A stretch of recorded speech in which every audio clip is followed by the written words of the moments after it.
Hi guys, hi listeners. Thank you for tuning in for a new episode of Worlds Collide. I am glad that you're here. So in today's episode, my guest is Deanna and she's originally from Canada, but she lives more than 2 decades now in Australia. Like a long time ago, she got a work and travel visa to travel the country. I mean, Australia with the country, but she got a little bit distracted on the way.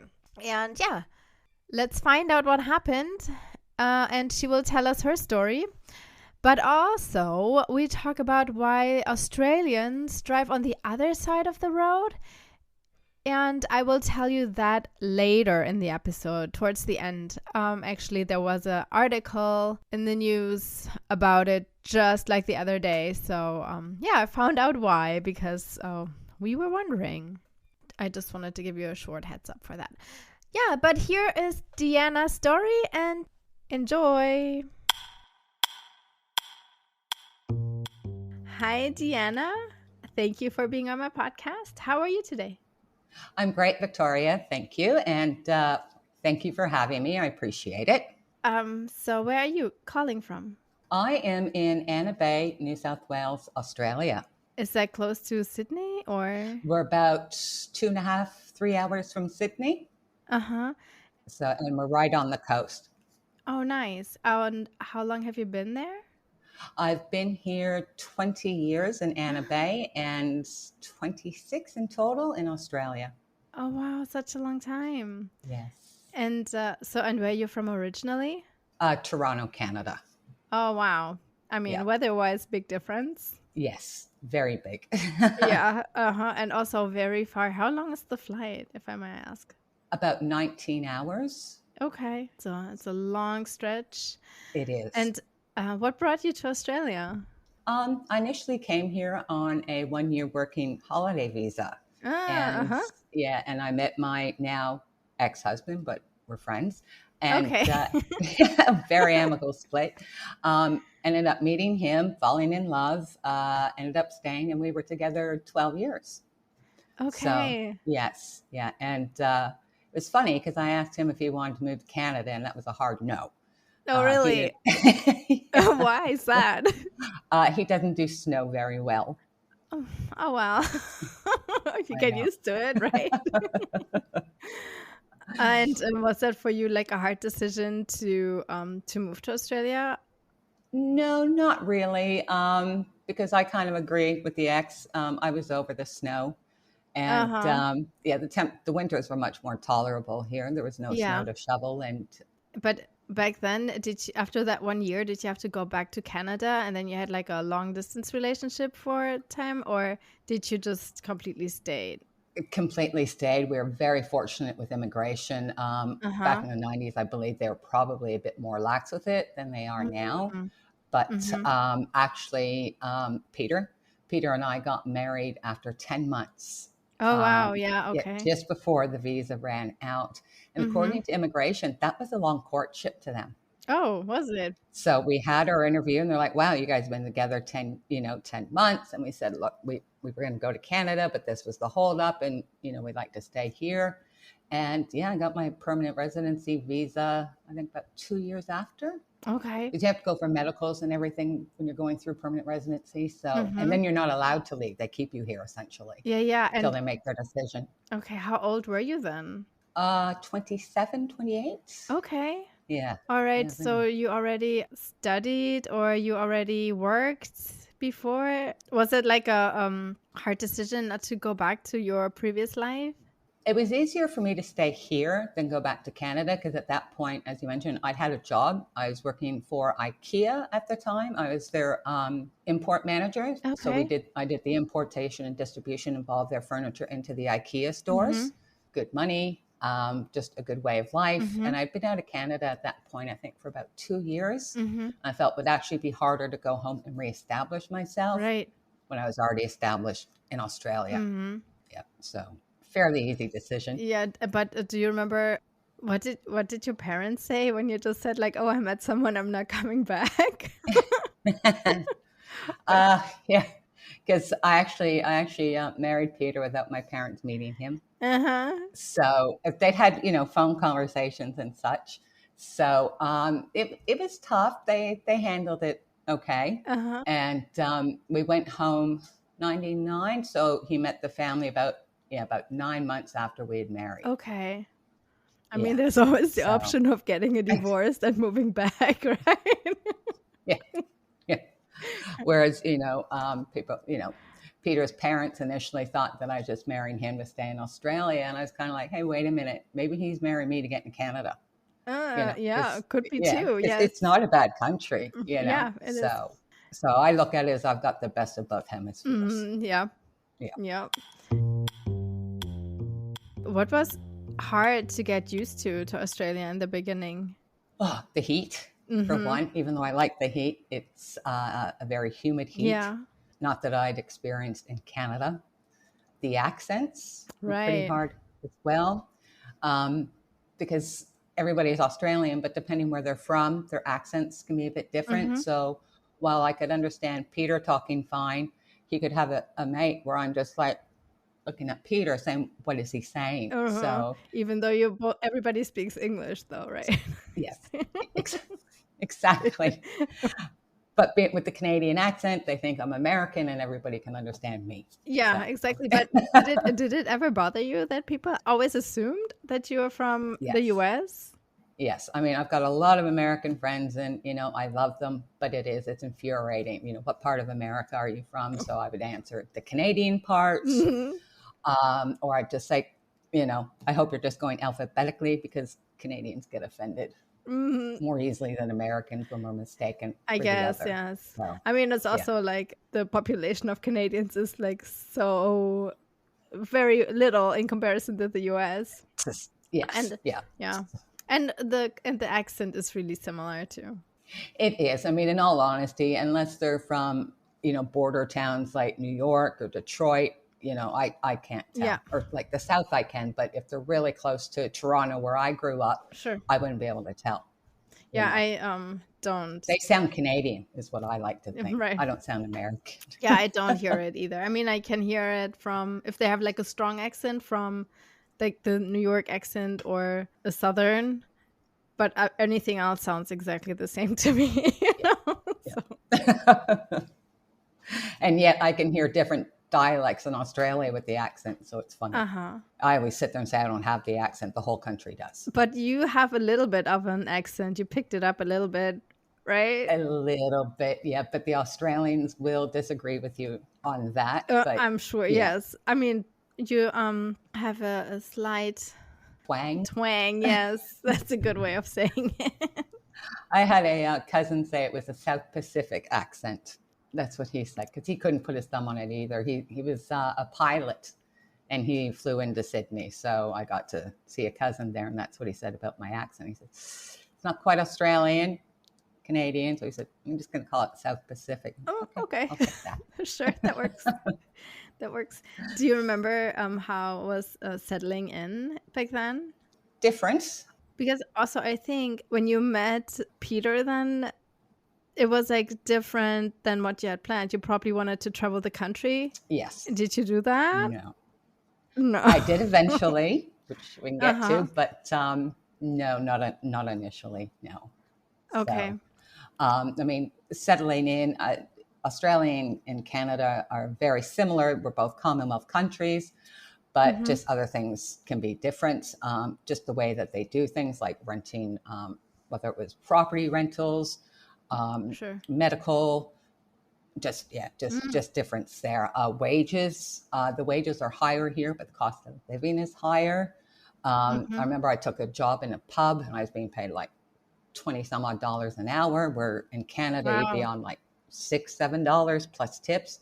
That's just it. They don't tip you here. Big difference. So what you make, and then they have all these crazy rules that if I worked after midnight, I got a loading. So I went from like $20 to $25 an hour between midnight and 3 a.m. Yeah, the bars are open 24 hours here, which was... That was great at that age. It was great. So, after a few hangovers, that novelty wore off pretty quick.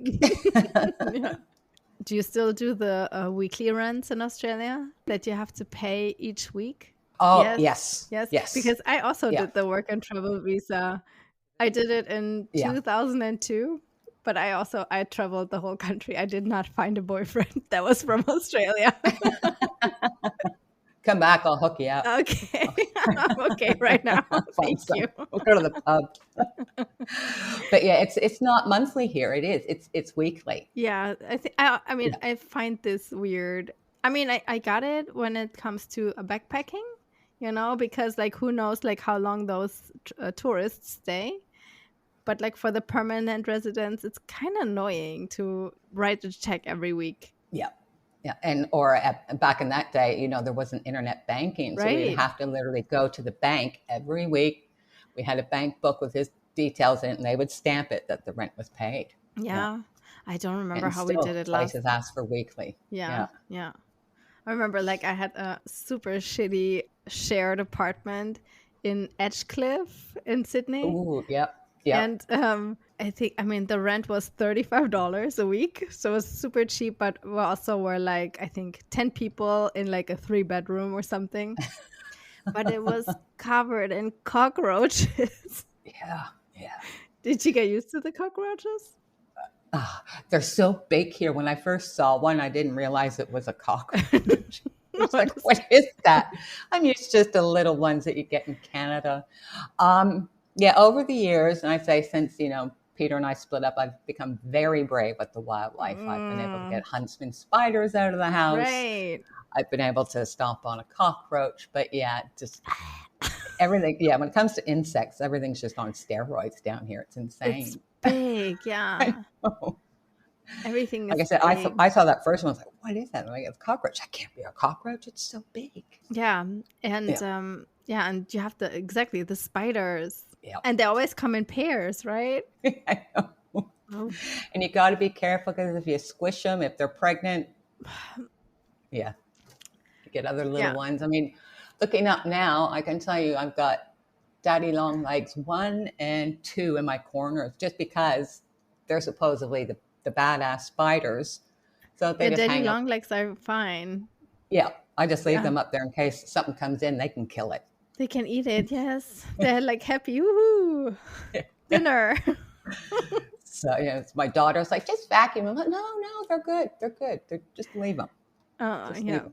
So they're the only ones I won't kill is the daddy long leg. And then you guys stayed in Sydney? Well, you were in Edgecliff. I was in Manly. Okay. Yes. Yeah. Nice area. I was actually in Queenscliff Harbord area, but I don't know if you've been to Manly, but I worked at the Manly Stein. Bartended there. And we stayed there till 2000, and then we moved up here to Port Stephens. Rent was just getting expensive in Sydney. Mm-hmm. And what was it, like $230 a week maybe back then for the apartment. And we could get a 2-bedroom house with backyard and everything up here for $190 a week. Sure. So, yeah, that's when we came up. Yeah. And haven't looked back. No, I hate going to Sydney now. Oh, okay. Yeah, I'm just used to all the space here, I think. Just because it also, big city. You don't like big cities anymore. No, not anymore. Yeah. Okay. Not, but I get 800 meters from the beach here, Nice. Yeah. That sounds really lovely. So how did your lifestyle change? Well, we moved up here, and I actually kept working in Sydney till I could find work up here. That was a bit of a pain because it's about a 2-hour train ride. And Peter at the time was doing his electrical apprenticeship. But no, I lucked out. I actually ended up getting a job as an online moderator and started working from home. Oh, which back in the day. Yeah, which allowed me to travel if I wanted to. And I didn't have to travel down to Sydney, but I could travel around Australia, go overseas, which I did, and just continue working like that. So, yeah. But wow. You were like one of the first who did that. Yes. Nice. I was. Yeah. The company's still going, but I don't think they've laid off a lot of people. So I know some moderators that are still there that I started with. And hopefully they'll keep their jobs. But yeah, I think it's slowly imploding. So I don't want to say too much about who it is. But it's okay. But the moderation job was perfect. So, yeah, and just settled in here nicely. I mean, had my daughter Mackenzie, who's Okay. 16 now, and I remember her about 2 or 3 asking me when she'd get her Canadian accent. Uh, never. Never. But funny enough, before she went to preschool, she actually needed to see a speech pathologist. And Okay. apparently she had fronting issues on some of the words that she would say. And I kind of said, is it because of me? And they didn't really say no. So I'm not sure if my accent, along with her Aussie accent that she was picking up at preschool, kind of muddled her a bit. But when she was first learning new words, there was time I couldn't understand her. I'm like, what? Okay. I said shoe, Mom. Shoe. You wear it on your foot. You're like, oh, okay. Sorry. Okay. Okay.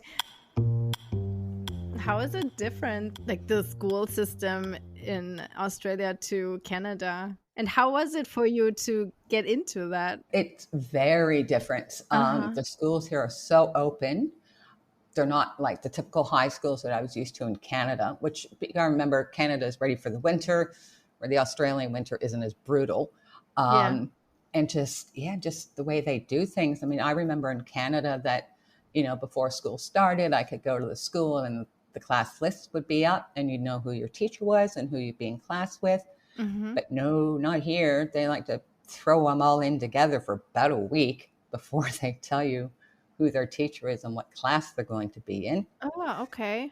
Yeah, I still not sure. So like it had to be like more complicated for you as the mother to understand the system. And I didn't understand why she couldn't walk home for lunch. They said I'd have to write a note or I'd have to sign her out every day. And I'm kind of like, but in Canada, I could go home for lunch because I live close enough. Why would I pack her lunch if she could come home for a fresh one? I mean, some Canadians will understand this. I was just frustrated that I had to send my kid to school with a packed lunch when I would have preferred her to come home.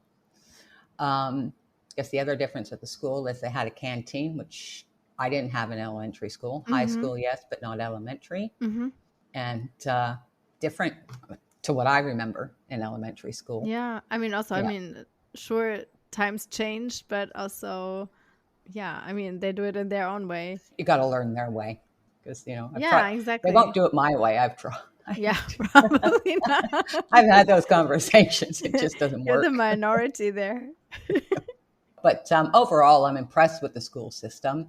At one point, I thought the Australian kids were out of school more than the Canadian kids, but I actually sat down and calculated the Canadian, just, pedantic I am, the Canadian holidays and the Australian holidays. And it turns out, I think the Canadians were out by one day, and I think it was probably Thanksgiving that put it over the line. Okay, but then they have the exact same days of schooling. Yeah, pretty much. So yeah, but you have the break is just at a different time, right? Because your summer is over Christmas. You have your long summer holidays then. Yeah. They'll finish around mid December. Where Canadian elementary, as far as I remember, last week of June, and they're not going back till about the first week of September. Where the Aussies are out, say about the 20th of June, they're back in by Feb 1st. Right. So was it always spend summer in winter kind of thing sometimes? Do you visit your family for Christmas in Canada? I did. The last time I was home for a Christmas would have been 2009. And I haven't been back for winter. I think the thing that frustrated us is that it was a family trip, but Mackenzie was 2 years old and a toddler in the snow with the snow pants and all that. You're just like, no.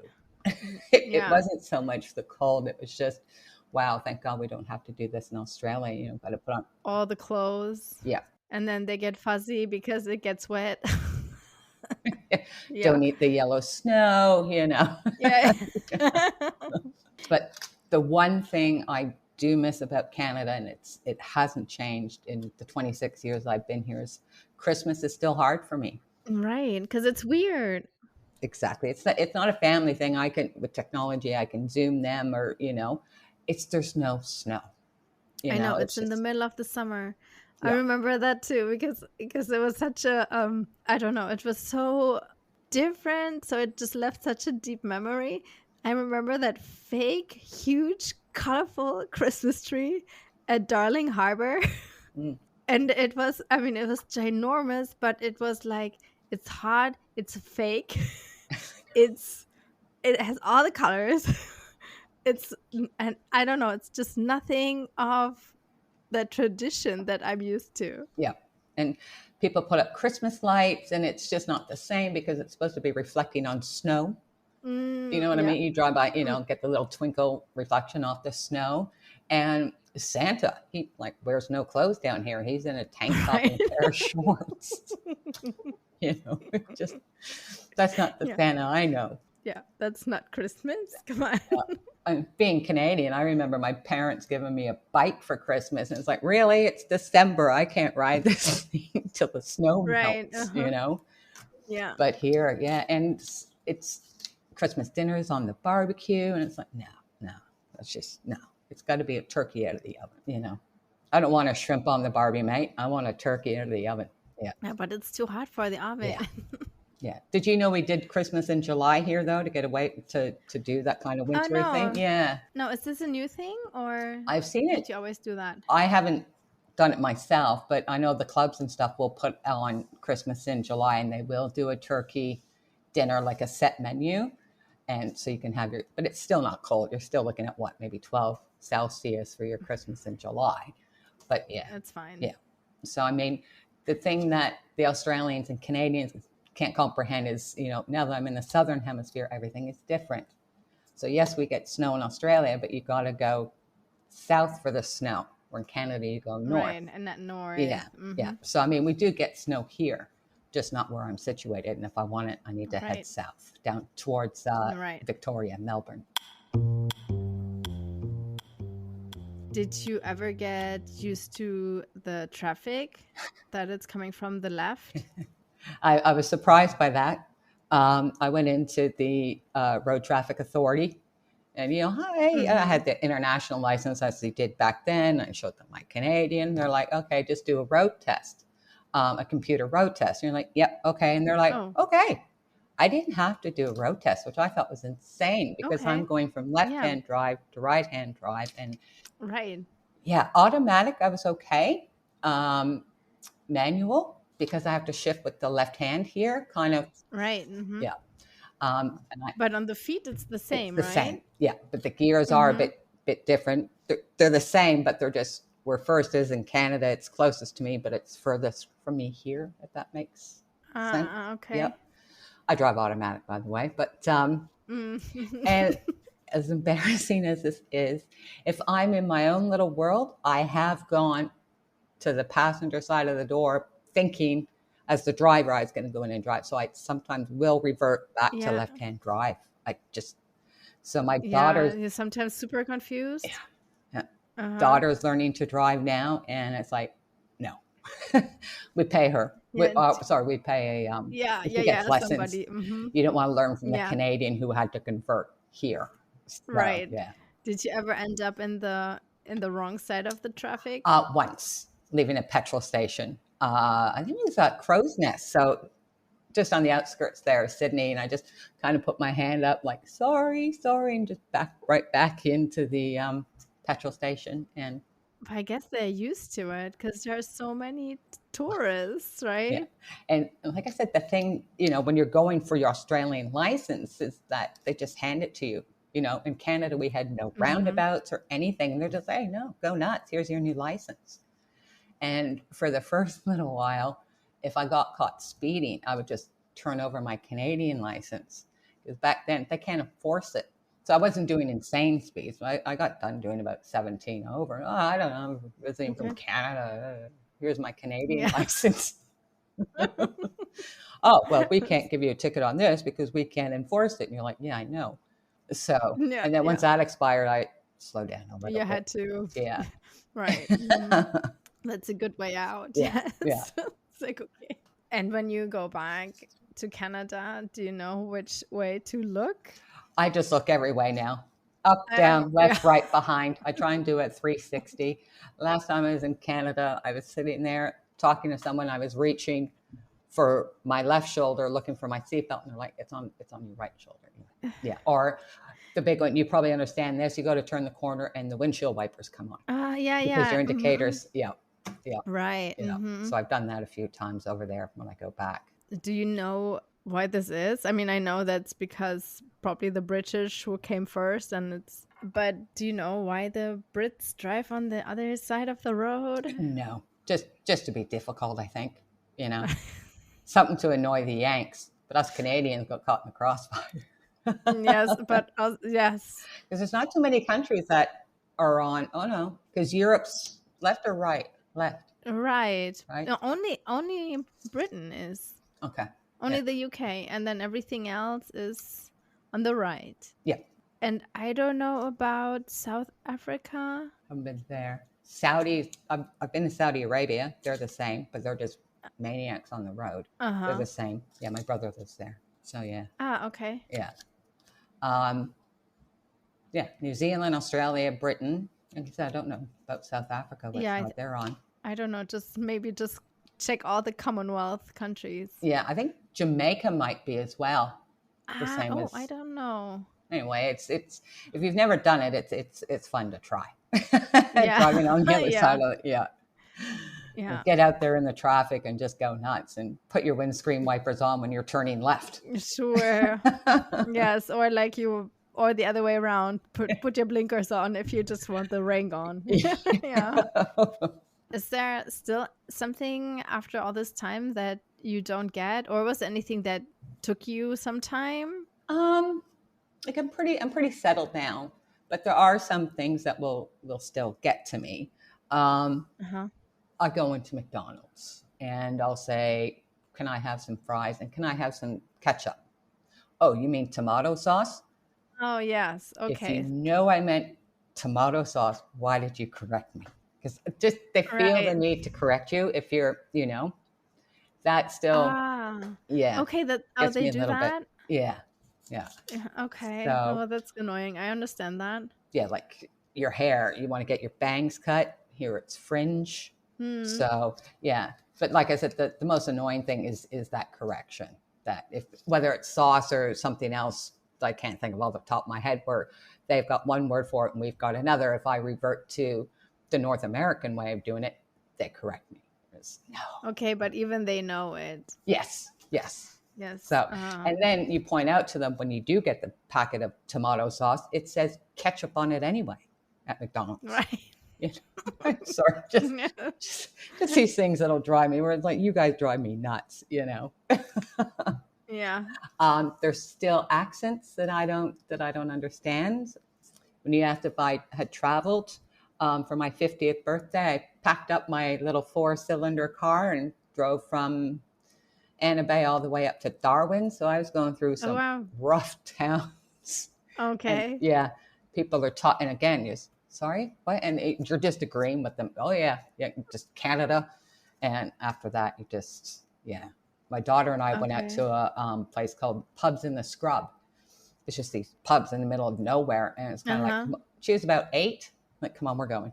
Just as the women, we didn't feel safe there. I see. It was probably fine, but do you think it's just you because you're from Canada that you don't understand? Does your daughter understand them?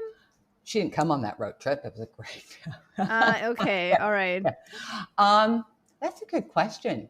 I think it just may be me, and my ear is not trained for all the dialects. But the other thing that still gets me is I was at the pub on the weekend, and a friend says, "Oh, you can stop that Canadian accent now. You've been here long enough."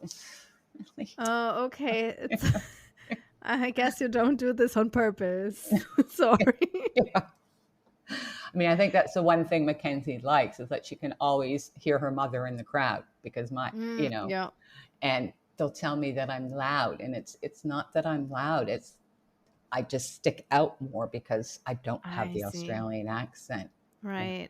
So. Okay. But yeah, it's overall, it's, obviously great because I've stayed here for so long, but I mean, I love the lifestyle. It's very casual and relaxed. I guess it's the same as Canada, but if I had to, pick a winner, I'd say the Australians are more relaxed and the Canadians are always like, she'll be right, mate. And Sure. and they're very helpful, just like the Canadians. And yeah. Earlier, I was thinking like, what are the Australians like? I mean, in comparison to Canadians, because Canadians already have the reputation to be the friendliest people, but Australians don't have it any other way. Did you find them friendly when you were here? I didn't meet any. Because you were in the backpacker circles. I was exactly. I was just in that crowd. Yeah. They don't have the reputation of being unfriendly or anything. No. And, everything is like, hang loose. Yay. The sun is shining all the time. Like, no worries, mate. Exactly. Yeah. No worries, mate. That's the slang. That's the saying they have. And they are like that. Like I said, if I had to pick it, I'm Canadian, but the Aussies, I think, have them on that, just being more relaxed and more just, easy come, easy go kind of thing. And so they drink a lot too. And so I guess that already answers my question if you would go back to Canada. Look, I would. Mackenzie turns 17 this year, and we're in the process of doing her Canadian citizenship. I know my brother did his when his son was born, and that's his choice. But we decided to wait until Mackenzie could ask for it. So she's asked for it. So look, she's going really well in hockey at the moment. So her getting her Canadian passport opens up another country where she can go and have a crack at it, as I would say. So I wouldn't say never, but if I do go back, I'll end up in Vancouver. I'm too lazy to do the 5 hours into Toronto, and it's just too cold there. Yeah. Yeah, it's a little milder up there. Yeah, that's true. Yeah. So, I know Vancouver can get cold and it can snow, but it just won't get as cold as Toronto. But I haven't been back in 10 years, but hopefully soon. Well, life happens, But in Canada, can you have 2 citizenships? Yes. Yeah. Yeah. No, I was just confused because you said your daughter waited until she. Oh, okay. She could have had it since birth as well. Okay. Mm-hmm. But and I probably should have did that because the law changed. It's made it just a little bit more difficult. But because we knew I would never take her there as a citizen, as a child, Right. Even when her dad and I split up, it was always, very amicable. I handed her passport over, and it's like she stays here because, again, I thought this was the better way of life for her to grow up. Yeah. So now that she's, becoming a young adult, we're starting the process for her to get it now. And in fact, the Canadian government changed their law, I think it was 2016, that because Mackenzie's born to me, she cannot enter Canada on her Australian passport. Tried to get around it, that when you apply for the visa online, the ITSA, whatever it is you're getting, it says, where was your mother born? The minute it says Canada, it locks her out. So, I went to the Department of Foreign Affairs and Trade here in Australia saying this isn't right because her birth certificate says, it's Australian, but no, it's what the Canadian government's doing now. Oh, this is so complicated. Yeah. The other option was for me to renounce. And just so you know, if you want to renounce your Canadian citizenship, it costs you 500 Canadian dollars. Yeah, but also maybe you don't want to do that either. No, that was, exactly. I did look into it, and I think it was, if you Google it, because some people have just renounced it because they didn't want to go through the hassle, but they're asking for their kids now, for the children of Canadians abroad. If that makes sense. Yeah. Okay. All the paperwork now. Yeah. But so we've got her paperwork in. It's going to take about 8 to 9 months, and then she, even for work, if she wants to go work there, because there's, a lot of things that Canada has that Australia doesn't, like summer camps and stuff like that. They don't have that concept here. There's not many. We don't have that wilderness that Canada has. We've just got the dry outback, so you're not going to send a kid to camp there. But what do you do with the kids for that long of a time? I mean, not everybody has the luxury of grandparents or whatever places where you can just put them in. It is. It's a very long summer here. Like you said, there's really nowhere to send them. In Canada, if your parents could afford it, you could go to day camp. or you could go to overnight camp. Really don't have that option here. So just go to the beach a lot.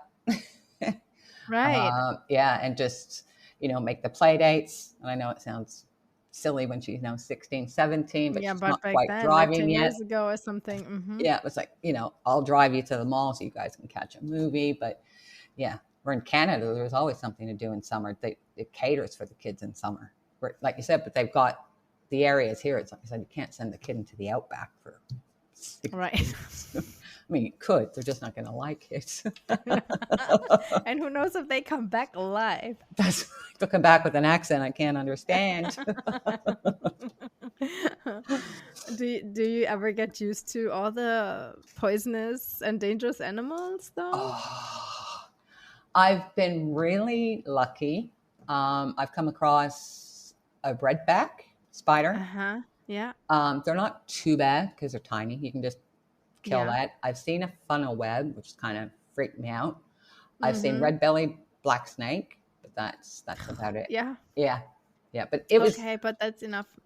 Yeah, when I saw the red-bellied black snake, I think he was busy killing himself anyway because I saw it. He was crawling into a Jim Beam and cola can.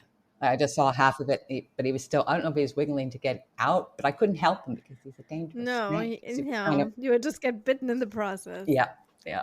And with it being so hot today, 38, if you've got a pool, you need to be really careful because they'll come out now looking for the water as they get hot. They even go in the pools? They'll go out and try and get the water off the deck. Yeah, try and cool themselves off in the water. Yeah, because I always thought snakes don't go in anything with chlorine in it. No, but they'll still try and get cool off the water as it hits the pavement or hits the grass. But no, Australia's got sea snakes. So yes, we do have snakes in the water here. But yeah, there's eastern browns always laying in the bush by my local beach, Berube Beach. Yeah, but they're just trying to cool down with the ocean breeze. But so I've never been bitten, luckily. Go ahead, but you're always at the lookout. Do you come across a big huntsman when you were here? The big furry? Yes, actually, I have a nice story. My brother's friend, she also moved to Australia, and I visited her in her apartment. I remember she went in the shower, and then all of a sudden she was just screaming, "Oh my God!" There's the babies from the huntsman spiders. They just came out all at once, like thousands, out of the air vent in the ceiling. Oh, so it just like whatever. The whole ceiling was just crawling with little spiders. Oh no. Yeah, that would be enough for me. But I mean, they're harmless, right? Exactly. They don't bite. Again, if I had one in the house, I'd let them hang out, because again, they're harmless.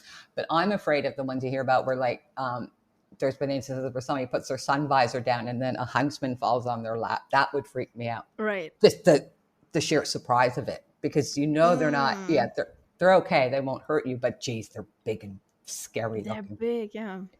Yeah. So. And what do you think is worse, the snakes or the spiders? I'm going to say snakes because I'd like to think with the spiders I can see them coming. Yeah. Running across the pavement or across the wall. But if if I'm going through the grass or something like that and there's a snake, I could walk across my backyard and not know. Yeah. If there's an eastern brown just hanging out or a carpet python, but again, carpet pythons are okay. Again, scary looking, but they're harmless. Oh, great. Well, we have snakes sometimes. I don't mow the lawn anymore because I had it multiple times that when I did, that there were snakes just like running away or like hissing away. I'm like, no, there's snakes everywhere. I'm done. I'm not doing this anymore. And also, I'm just afraid of going through the grass. Yeah. And it's just a little bit higher, not even like knee high or anything, but just like whatever that you don't see obscure enough. Your view. Mm-hmm. Enough to obscure I'm like the just view. like stomping because I just want them to notice that I'm coming. I like think about it all the time. If I'm driving home at night, like I said, because I'm in a bit of a rural area, I'll honk my horn just because I don't want to hit a roof. So I just every 10 Ks or something, I'll just beep, beep if I'm not around any houses, because I'm thinking if you guys are there, I know if I hit a room, my little Barina, that's it. The room will be. Yeah. So yeah, I'll just beep my horn. How big are they where you are? I'm about 5'9". They can probably get as tall as me. Oh, yeah. Wow. Yeah. And are they going into the neighborhoods too? Yes. There has been it's just because of all the development that we're doing. I've literally seen them in a place called Nelson Bay. It's one of the suburbs in my area. Just hopping down through a roundabout. Off he goes. There's a golf course in Nelson Bay. They live on the golf course. Okay, so they tolerate the golfers. Okay. Because they got, great greens there and lots of shade. But yeah, when I was driving through Australia, I've just come across a camel. Just one. From Africa. I don't know from where. Again, I look left, right, up, down, back. I don't know where this camel came from. I just let him go on his way. Yeah. Yeah. Did it swim there? Yeah. You don't want to arrive in Australia by boat. You'll end up on a detention or something. Because they're very strict here on immigration. Yeah. Yeah. That'd be the joke with my family. Come by plane, you come by boat. They're not going to let you in. Oh, is it serious? No, Yeah. Well, yeah. You're either for it or you're against it. But coming in from Indonesia on a boat, they won't even let you in. You go to an island and just wait it out. Detention. Oh wow, yeah. That is so early 20th century United States, kind of like. They can be backwards here sometimes. Yeah. It's like funny because I always think of Australia as lots of sunshine, surfers, good atmosphere, but politics are very conservative. And a lot of pubs didn't get ladies' rooms till like the 80s. Oh, that's so late. The pubs would just have, the pubs would just have one for the gentlemen. Because you were not welcome. Nope. Or they just weren't game. But yeah, like I said, they can be backwards in some cases. But we're making progress. Great. I hope. Yeah. I hope. Yeah, like you said, it's home for me now. Like I said, I miss Canada on Christmas Day, Thanksgiving. I see Canadians posting stuff and like, oh, I remember doing that. But then I remember, there's stuff I post here that they love to be doing. So yeah. Is there any Canadian thing besides of your accent that you haven't lost? My love of maple syrup. No. Just a thing. I'll always be Canadian first. I'm actually wearing I am Canadian shirt. It's a beer shirt. But if you have to hyphenate me, hyphenated Americans or Canadians, I am a Canadian Australian. It will never be Australian Canadian. Okay. Because I was born in Canada first. So I live here, and it's hard during the Olympics, I guess. I'll still cheer for Canada, even though Australia is kicking her ass. Yeah. Defend Canada, even though I'm still not there. Okay. They give me a hard time. I can get riled up about it. But yeah. So, like I said, it's always Canadian first, then Australian.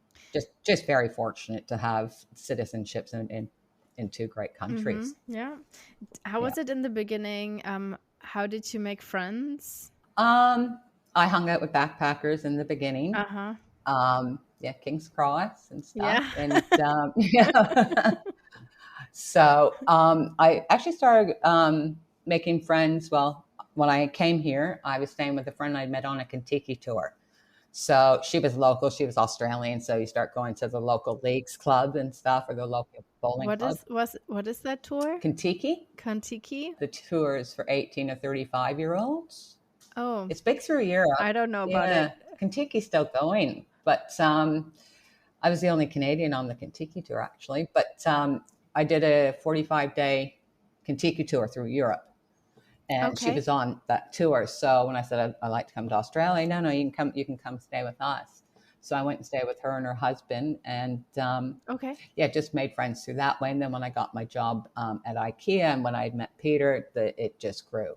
But it was always a big thing when I made a friend on my own. I was like, didn't need Peter or anybody to make the introduction. So yeah, because I mean, it's probably always different when you're when you meet somebody there, like a significant other, than versus when you're there by yourself. And especially like he was a local, so you already had his friend circle. And it can be hard to crack that here, being the outsider. Yeah. So, but I did eventually. But and it's not just my experience. We have the Canadian Australian Club here, so I have discussed with other other Canadians that relocated here. They had the same problem. They're very loyal. I'll give them that. But it can take a while for it to be accepted into a group here, which I would say in Canada would be different. Can be, sorry if we made you feel, left out. I like you. You're coming. I wonder, since I only have the perspective as like a tourist there, and there are so many, I was just like, because they know everybody else is just gonna be there for a short time, and so why bother? Maybe. Yeah, it's just the thought. I could see that in Sydney in your tourist hotspots, but if I'm on the outskirts of Sydney, and and that person lives there already for a year in that house. She will probably stay there for another some time. So I think once I realized I was staying, like you said, it was a bit different, but they're just very loyal, and some can be difficult to crack into it. Into the group. What would you recommend to somebody who is thinking about moving to Australia? Oh, wow. I just do it. Do your research. Make sure all your paperwork's in line, because, they won't think twice about kicking you out if there's something wrong on your application. And you never know unless you try. Nothing to be scared of. We don't bite down here. The animals do. But don't be scared of animals. That's right. Don't be scared of the wildlife, and just do it. But I'd say the exact same to an Australian wanting to go to Canada. Just do it. Go experience it. It might be for you.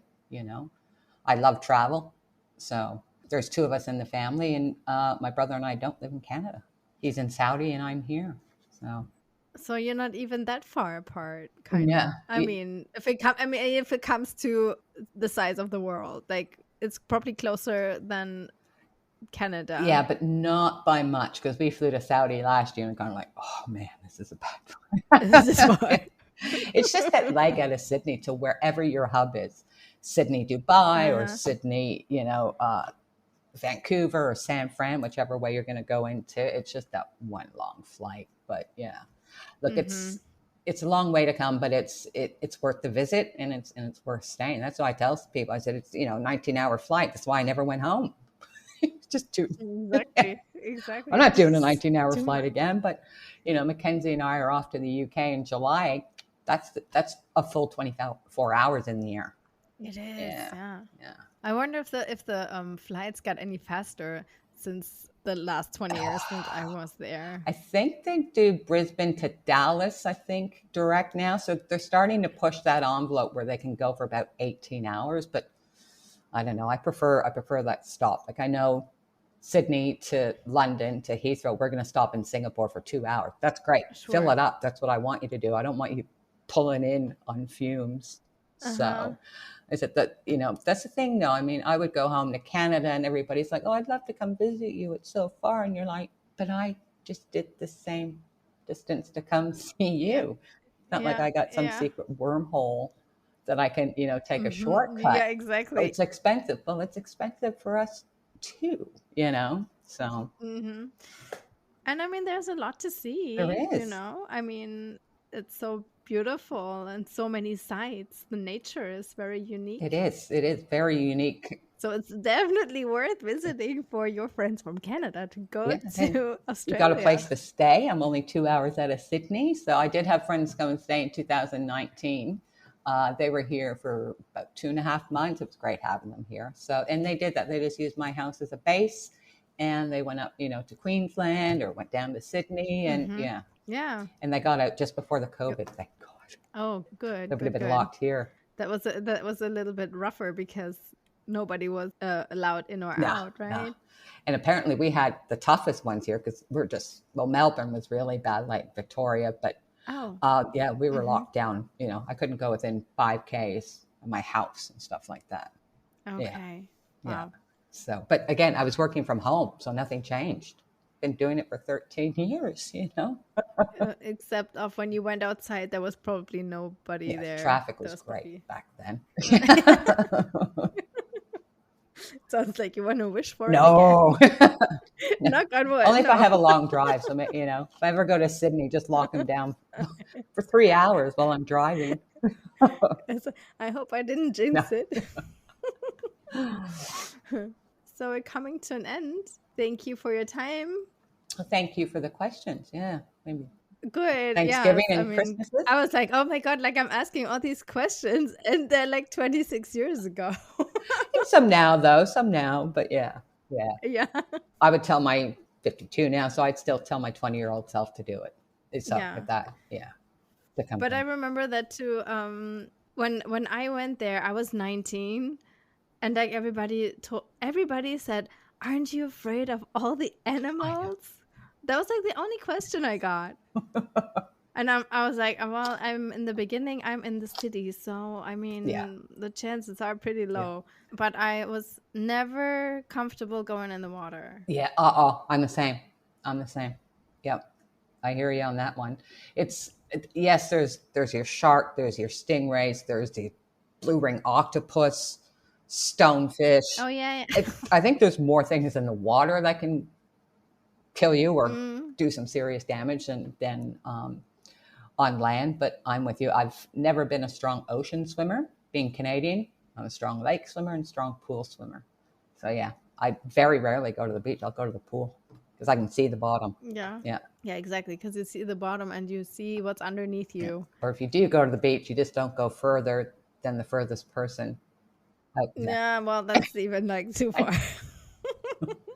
So, and like my beach, Berube Beach, is actually a breeding ground for great whites. So just a further bit up, we've got a lot of juvenile great whites. Are juveniles more dangerous because they don't know? I'd say not. No, because there's, there hasn't been an attack on Berube Beach in a while. Nelson Bay, like I said, the other suburb in my area, there was one within the past 10 years.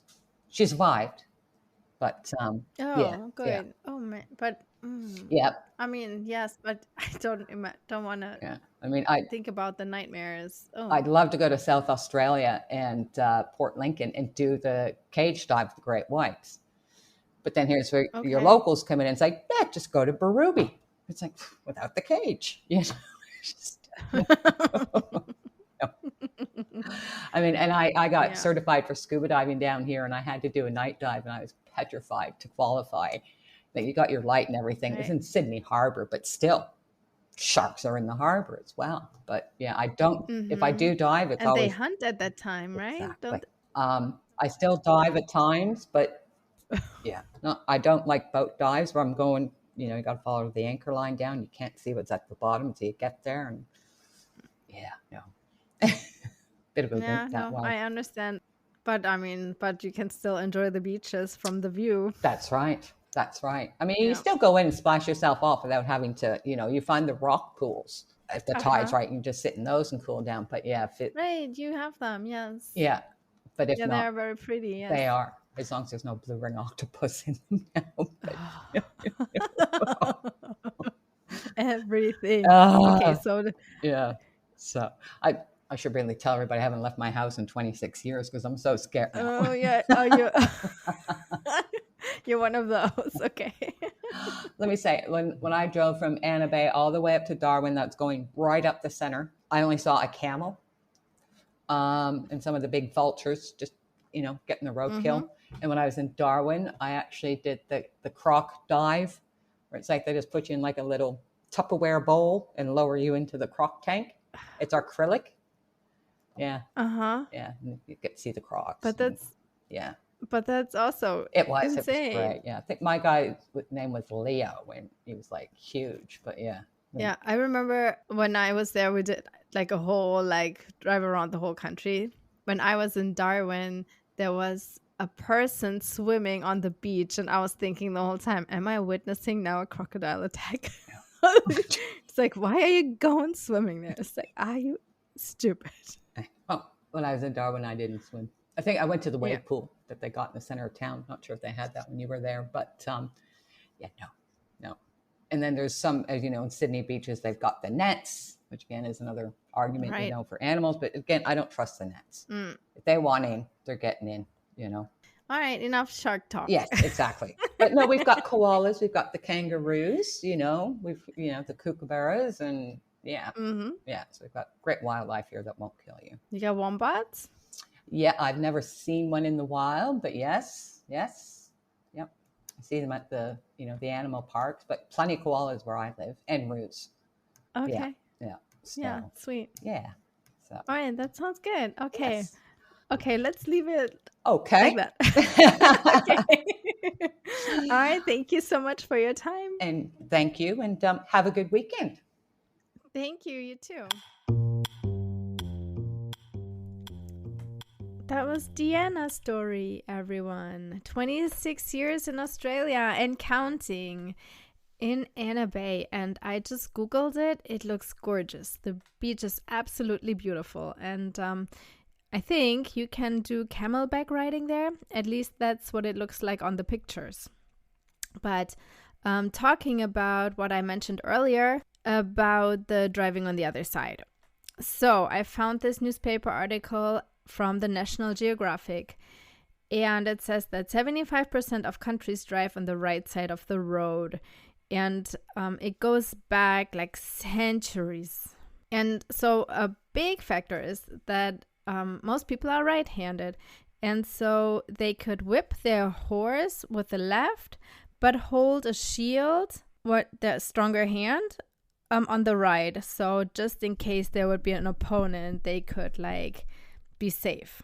And then later, when it comes to cars, in the beginning there wasn't really roads like we know them now, so people just drove wherever they wanted, in the middle of the road. And then later, when Henry Ford designed the Model T, he put the steering wheel on the left, so then it made driving on the right more accessible because the passenger could easily access to the curbside.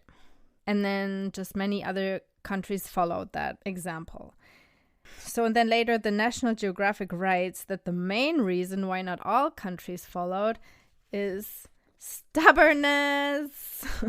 So not really stubbornness, but it's 50 countries still drive on the left, and it's the momentum is a reason for this. And it's just too big of a change for big cities because they're designed in that way. You can read more about this. I put the link for the article in the show notes, so you can just read the whole thing. Yeah, and that was my short conclusion about this. So coming to an end, thank you for listening to this episode. And if you enjoyed this podcast, then please leave it a 5-star review wherever you listen to podcasts. And thank you for the music, Serge Quarando. I always forget to mention it. I found this on Pixabay and it's a wonderful song. Thank you. If you want to be a guest on my show, then email me at worldscollide123pod@gmail.com or send me a quick text on Instagram. It's worldscollidepod. I can also be found on Threads and on TikTok, where it's Worlds Collide Pod as well. I think Threads is Worlds Collide Podcast. Oh, I said it too many times now. Yeah, but that was it from me. And I will see you next time. Bye.